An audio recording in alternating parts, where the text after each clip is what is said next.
At bloody last. Sarah, right? Jim Fedden. He should have been here last week. HR told me to start today. I had the Portland I'm Tower your inquiry. boss. You should check with me. HR.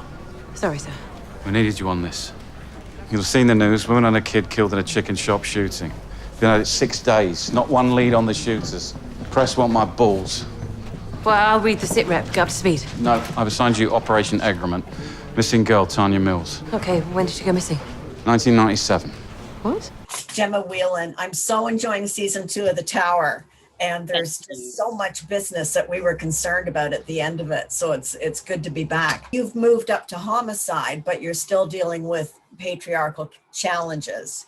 And I really like the manner that in which you deal with it. So tell me a little bit about that, please. I feel like Sarah doesn't give it any time. She just goes, when she arrives at Homicide Command, she's really optimistic. She's hopeful for this great new job, a live case. And very quickly, the wind's taken out of her sails. She's given a cold case.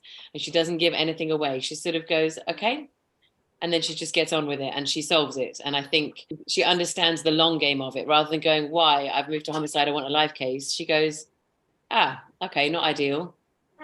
I'm gonna prove you wrong. And she does. So I think that's how she's more about the long game, about the kind of like, if he's gonna say F you to me, well, I'm going to say F you back to him in a few weeks' time when I've solved it. And then he'll realize my worth. I think she understands, unfortunately, that women have to earn more than men do in her career choice. And, yes, indeed.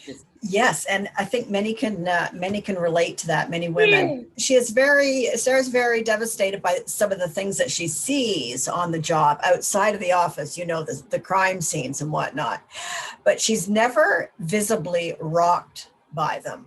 And that's perfectly in character with the kind of woman who plays the long game in the office.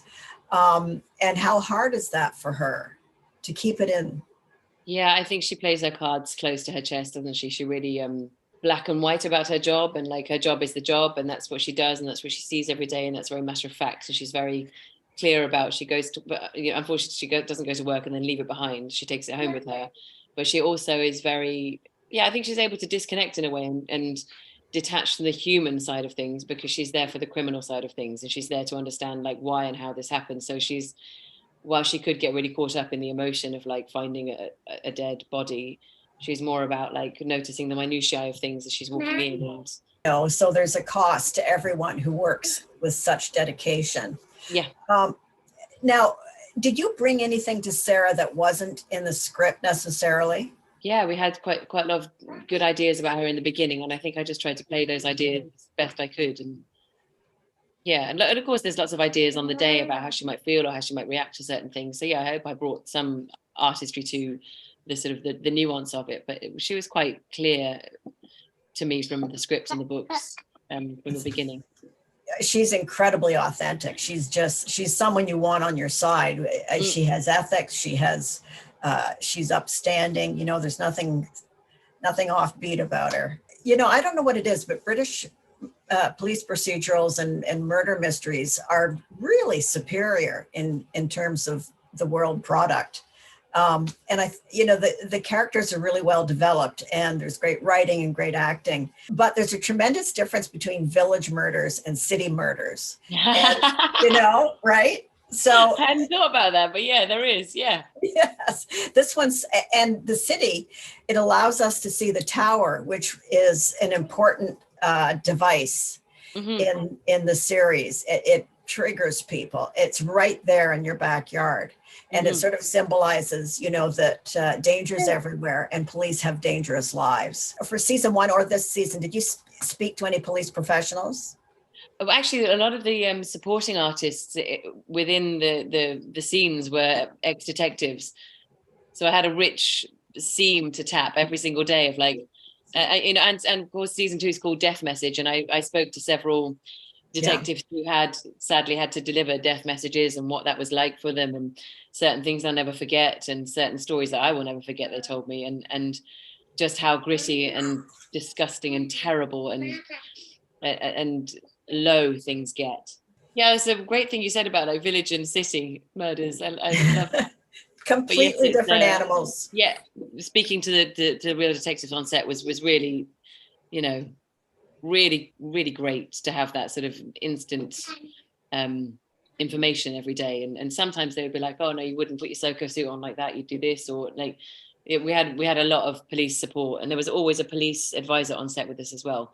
Wow. Who would be talking about how so I think that's why it looks so real, is that every day there was someone who would talk you through the minutiae of doing a raid, or exactly what the machinations of that are like, rather than a dramatized imagination of it. So it was great to have these extra people within our those raids are incredibly choreographed. Yeah. It was more to do with like time and lack of space, that they look so like crammed and overwhelmed. It's just like, quick, we've got to shoot it. It's starting to rain. We're wrapping in half an hour. Go. So it's just... Gemma, thank you so much for a wonderful season 2, and here's to 3 and 4 and 5. Oh, thanks, Anne. It's so nice to talk to you. Thank you very much. Take care. Bye-bye. Bye-bye. Did you know that Matt Brannan nearly killed Lizzie Adama an hour ago? What? Yeah, he turned up to Kathy Teal's flat while Lizzie was there. She followed him. He turned on her. And if Backup had arrived just a second later... But did they catch Brennan? No.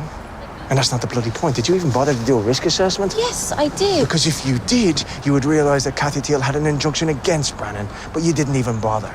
You put 2 officers' lives at risk. Why? Because you're completely incompetent. I understand you're upset. She could have died, Collins. I'm going to make sure you get a misconduct finding for this. Do what you want.